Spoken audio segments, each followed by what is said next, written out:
In today's AI world, the attack surface is growing in ways you wouldn't really expect. We spent a lot of time over previous episodes talking about some in the wild things that we've seen on the AI side related to hijacking of AI infrastructure. We've talked about open claw skills being malicious. And really, the thing you have to worry about is anytime an attacker can control or have some influence over the input to a model, there's a chance for some interesting attack vectors there. In today's episode, we're actually going to do something a little bit different. I'm going to bring on Andy, one of our researchers on the Permiso security side here, and I'm going to let him talk a lot about one of the findings that he's had. And this is going to, I guess, by the time we're all hearing this, this will be released as a CVE, but he's found some very interesting ways to use the Copilot AI summarization features in an adversarial way. So he'll come on here and we'll talk a little bit about that.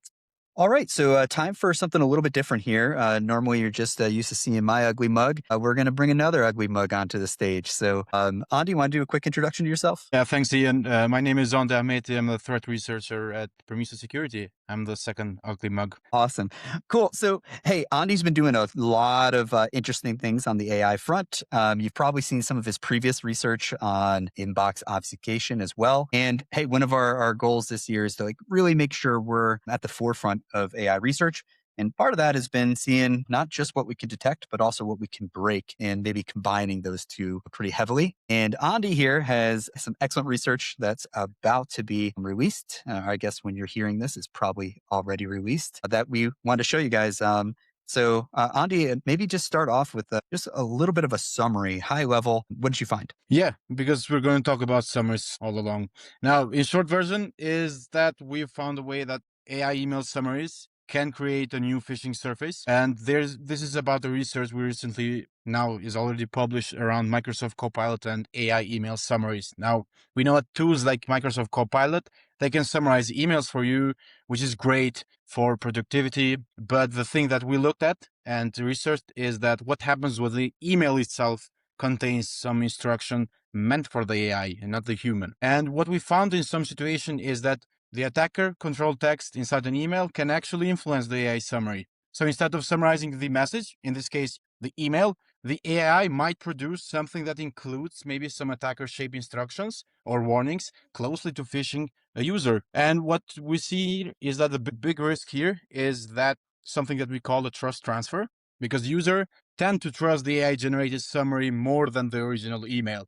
We've been we know that for years, people have been taught that they should not trust any URL links from strangers. They should take care when opening emails. Do not download malware from strangers. Do not download this link or maybe from other forms of communication. But now people are less cautious when actually talking with an AI agent and interacting with their summary. Yeah, that makes a lot of sense to me because, I mean, just think every product that you deal with nowadays has a chatbot for interacting with an AI agent, Yeah. even our own Permiso product, or the pre-canned summarization buttons like this, which I guess inherently you probably feel even a little more trust in because it's not the user, the way they're asking the question. This is a pre-filled prompt that's occurring when you hit this AI summarize button. And this summarize button, I guess we'll probably touch on it here a little bit, but it's in Outlook, it's in Teams, it's in all the places. Yeah. Yeah. I mean, during the research, we found that different summary surfaces behave differently. Now we have the summary button on Outlook, on the thick client, on the web application Outlook, and in Outlook web application itself has two different summary surfaces. It has the task pane and the normal summary, which sits above the email message. Now they act differently when summarizing the email. We're going to see later that each one behaves like a completely different product. And from a security standpoint, like they actually look like they have completely like different guardrails, and some of them behave differently. They have different guardrails and different failure modes. Another thing that just comes to mind is what does this actually look like for the user? So they have their Outlook in front of them. They have a panel on the side for summarizing the email. What kind of instructions can you pass going through your research? So, what can we do? What kind of instruction can we give to Copilot? We started with giving it a simple instruction to include a message. So, as you can see on the left side, we actually have a completely normal email just asking for a meeting. And down at the bottom, we have included some instruction for the AI agent for Copilot. And we see that it's about including a message of I am Groot. Later on other testing, we saw that the longer the email is, the less suspicious AI becomes. So if I were to send only the instruction as an email, Copilot would just silently block, or it wouldn't say, okay, I'm not going to summarize this. First, we started with this simple message and we see that the summary interfaces behave differently. So on the right side, on the middle side, we have the task pane, which just says, sorry, it looks like I cannot talk about this topic. On the upper side,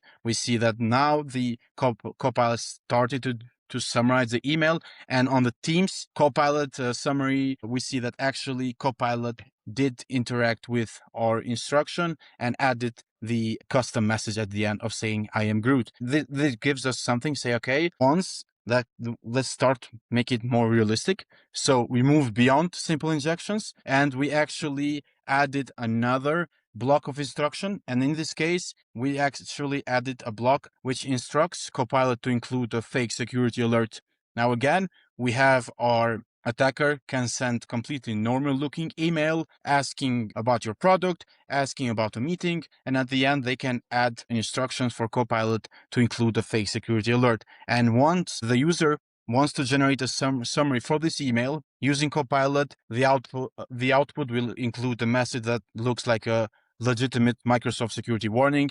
As we can see here, there's an action required. And at the end, on the recommended action, we have the verify your identity button, which is a markdown injection. And we see that that can send users to any attacker's controlled infrastructure to send in their credentials. Yeah, I think that's an important thing to recognize here. One, it's not just affecting the data that's summarized. It's not just that you can get it to summarize something incorrectly, but you can also inject things that users commonly interact with, like links that will direct them to whatever login site or a fake credential harvester or whatever it happens to be from there. One question on this. So obviously these are pretty evident. Like I would notice these in my email, Yeah. right? I would notice the I am Groot. I would probably even notice this. Can you hide these instructions? Great question. Now, the obvious question is, as you said, wouldn't the user see this injected instruction blocks? We've Yeah. seen it before. Attackers, they can use common HTML, CSS rendering tricks to actually make injected text difficult for a human to notice. They can set the font size to 0 pixels and they can just change the color to 5 Fs. And while it remains present in the raw message content, the model ingests it because it sees it as a normal instruction, but that's simply to a human eye. The user sees a normal.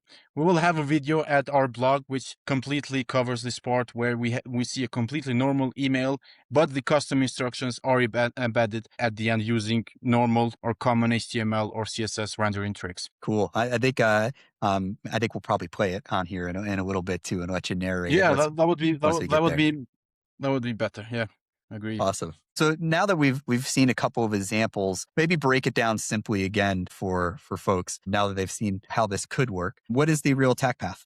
The attack flow is actually very simple. An attacker sends an email that contains instruction for the AI assistant. When the user clicks summarize, Copilot reads the entire email.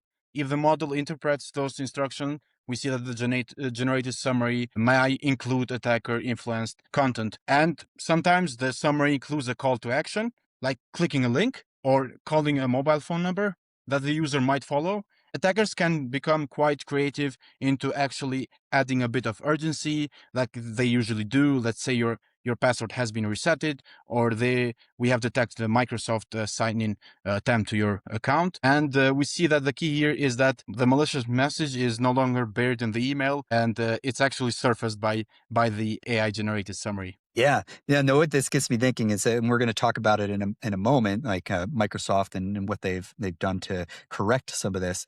Let's take, for instance, Big Claw is huge right now.